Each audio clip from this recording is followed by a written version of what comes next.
সংগ্রামী সাথী এবং বন্ধুগণ, ওই লন্ডন থেকে একজন মুফতি এসেছে, চিনেন নাকি আপনারা?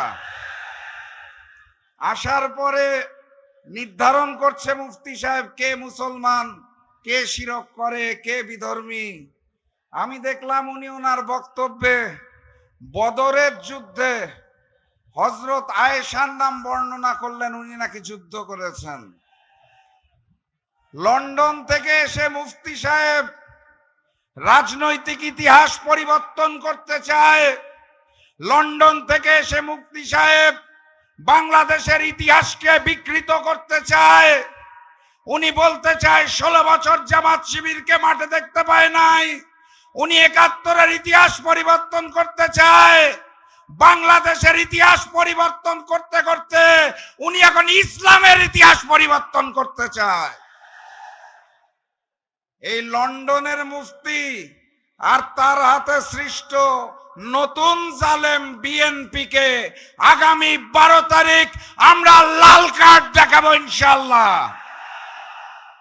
12 তারিখ গণভোটে হাকে জয়যুক্ত করতে হবে। চাপাই নবাবগঞ্জের 3টি আসনে 3-0 গোলে বিজয়ী হতে হবে। আমি বিশ্বাস করি ডাক্তার শফিকুর রহমান যখন প্রধানমন্ত্রীর দায়িত্ব গ্রহণ করবেন, এই মঞ্চে বসে থাকা একজন আপনাদের সন্তান গুরুত্বপূর্ণ মন্ত্রণালয়ের মন্ত্রীর দায়িত্ব গ্রহণ করবে। কে তিনি? আলহামদুলিল্লাহ, আপনাদের এলাকার সন্তান।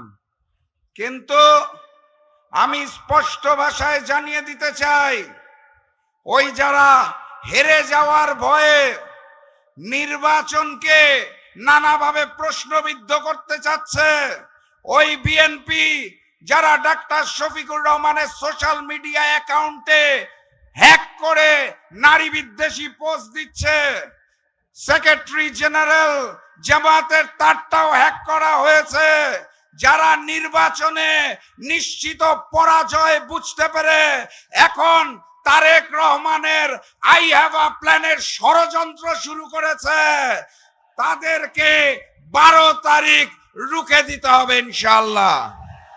11 তারিখ রাত থেকে 12 তারিখ ফলাফল ঘোষণার আগ পর্যন্ত প্রত্যেকটা ভোট কেন্দ্র পাহারা দিতে হবে। সর্বশেষ কথা বলে বক্তব্য শেষ করব। নতুন বাংলাদেশে নতুন জালেম চলবে না। নতুন বাংলাদেশে ভারতীয় আধিপত্যবাদ চলবে না। নতুন বাংলাদেশ হবে ঐক্যবদ্ধ বাংলাদেশ, ইসলামের বাংলাদেশ, কুরআনের বাংলাদেশ, মানবিক বাংলাদেশ।